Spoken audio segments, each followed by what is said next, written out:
Welcome my friends. Mr. White loves you very much and you know that you love me. انا عارف انت بتحب مستر وايت جدا. النهارده هنتكلم عن الفونكس.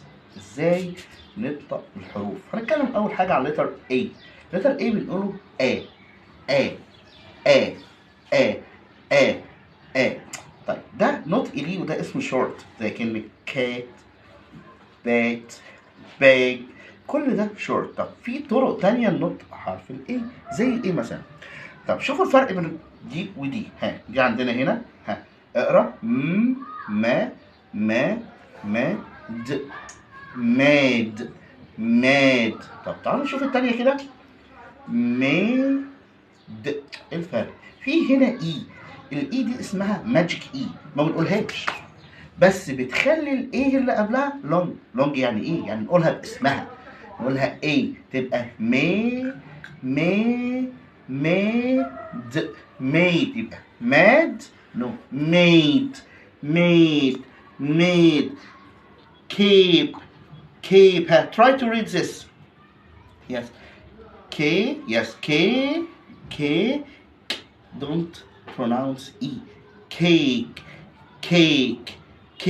try to read. Yes, letter by letter. Bake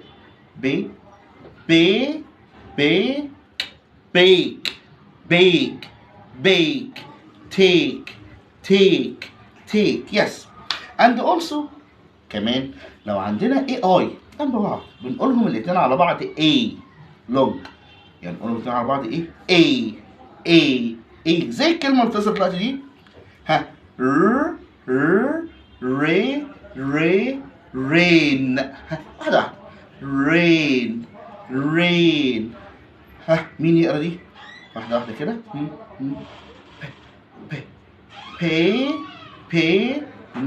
بين. بي بنقولها والاي اي اي بين.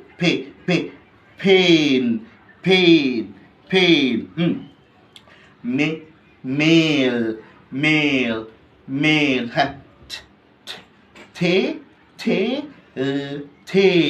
تيل. يبقى الاي اي بنقولهم اي والاي لتر اي بنقولهم اي، ما بنقولش الاي. طيب عندنا برضو الاي لو جه جنبها ال بتستخدم كتير وبنشوفها كتير بنقولها او زي كلمة بول. طب مين هيقرا الكلمة دي؟ مول. يس MAL مول. and this fall. يس. بس كده؟ لا لسه يا مستر وايت في تاني كتير. الاي يو والاي دبليو بنقولهم او. يعني ايه؟ يعني كده مثلا قدامنا دي طويله بس ما تقلقوش او. الاي يو بنقولهم او جيتس اودينس اللي هو الجمهور زي الكلمه دي. ده شهر احنا عارفينه كلنا. الاي يو بنقولهم او جاست اوجست. طيب الاي دبليو برضه بنقولها او زي الكلمه هتظهر قدامنا دي. الار بنقولها والاي دبليو او تبقى رو.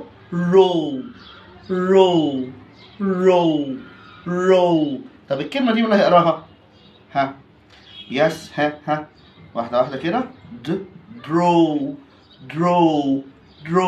طب دي واي ساوند يا. طب الاي دبليو او تبقى يون يعني يون. طيب easy. English is easy with Mr. White and Mr. White loves you very much. كده خلصنا letter E. See you tomorrow. كده خلصنا letter A مع بعض. See you tomorrow. Bye.